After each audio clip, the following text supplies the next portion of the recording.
been worried for my husband since 2015 when he was poisoned for the first time and ended up in a coma with a multiple organ failure. He was hooked on so many machines because none of his major organs worked. So I have been worried for his life ever since. Evgenia, thank you so much for joining us today. Just tell us the latest about what has happened to Vladimir. When did you last hear from him? I last heard from him sometime last week through the prison mail system. But unfortunately, we don't have much news now.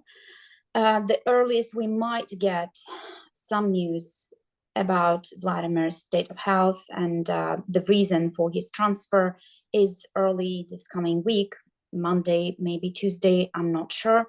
But the thing is, last week, his Moscow lawyers went to visit him in Omsk, and when they arrived at the prison colony on Thursday, they were told that Vladimir had been transferred to a hospital. No reason was given to the lawyers, and of course they rushed to the hospital and tried to get admitted, but they were denied entry. They stayed for the entire Thursday and Friday trying to get to Vladimir, trying to get access, but were denied, consistently denied access under ridiculous pretexts. I don't know, the pretexts were so ridiculous that it's just I don't even know how to formulate them. They were told at first that Vladimir had not yet been transferred. Then they were told that yes, he had been transferred, but there was paperwork to be done. Then they said that other lawyers needed to get access as well, and there was a line or something like this. So it's just they were told these things for 2 days, and now everything in Moscow is closed. In Russia is closed until Monday. So the lawyers were forced to leave Omsk because they have other clients as well, and they couldn't stay until next week. So we hope that on Monday or Tuesday, Vladimir's lawyer in Omsk will be able to get access to him and will know more about what is happening. So you don't know exactly why he's been moved to the prison hospital, but what do you know about his state of health when his lawyers were last able to see him, or from your direct contact with him? Well, we know that Vladimir has a serious medical condition that developed following the 2 assassination attacks on him in the past.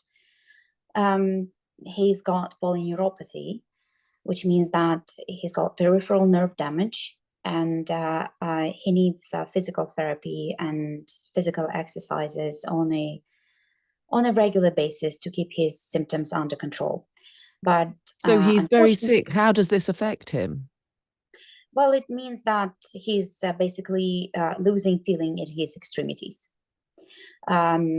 As for now, his 2 feet and 1 hand are affected by these symptoms. And in order to keep these symptoms under control, he needs physical exercise, he needs access to physical therapy. And of course, he doesn't have any of that in solitary confinement. The thing is, since 21st of September of last year, Vladimir has been held in solitary confinement in a very small cell that measures roughly 6 square meters, with a bed that is attached to the wall from 5 a.m. to 9 p.m. And he gets an hour and a half of walking a day in a small courtyard that is also a very enclosed space, not much bigger than his cell. He has not seen or spoken to any other prisoner in all of this time, in all of these months. So for over 280 days, he's been kept in solitary confinement, even though under the Nelson Mandela rules, the UN Nelson Mandela rules, keeping a person in solitary confinement for over 15 days is considered torture. We should just remind people listening who are not familiar with the case that, of course, it's more than 2 years since your husband was arrested and accused of spreading false information about Russia's military and given this very long jail sentence. Yes, well, my husband is very well known for his long-time opposition to Vladimir Putin.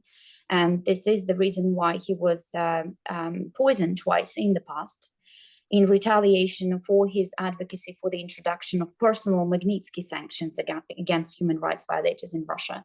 And after the launch of the full-scale invasion, Vladimir, of course, could not keep silent about that either. And he continued speaking out and denouncing the crimes committed by the Russian army in Ukraine, and demanding that a tribunal, a Nuremberg-style tribunal, be established to prosecute all those responsible. So he was arrested on April 11th of 2022 and thrown in jail, and accused of spreading not only false information about the Russian army, of being affiliated with an undesirable organization, and of high treason.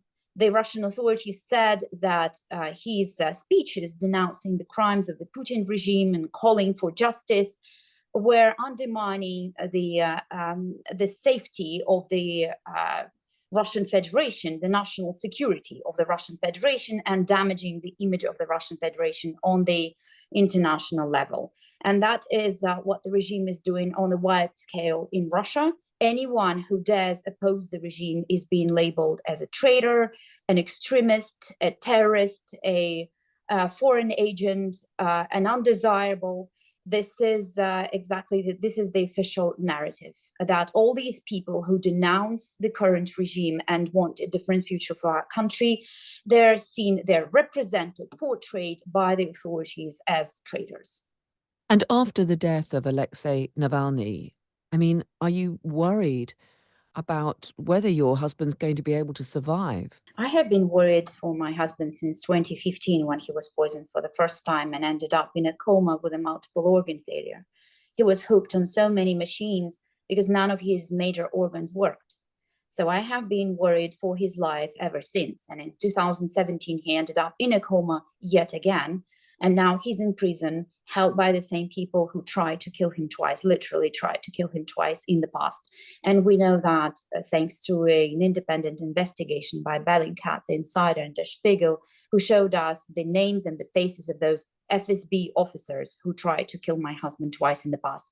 And this is the same team of assassins that poisoned Alexei Navalny with Novichok. So yeah, I mean, the risks have been extremely high for many years already. We have a new Prime Minister, a new Foreign Secretary, David Lammy. Have you had any contact with them? And would you like them to try to do more to at least ensure that he has access to his lawyers, given, of course, that the Russian authorities don't tend to listen too much to anything that they hear from the British government? The worst atrocities happen behind closed doors and in silence.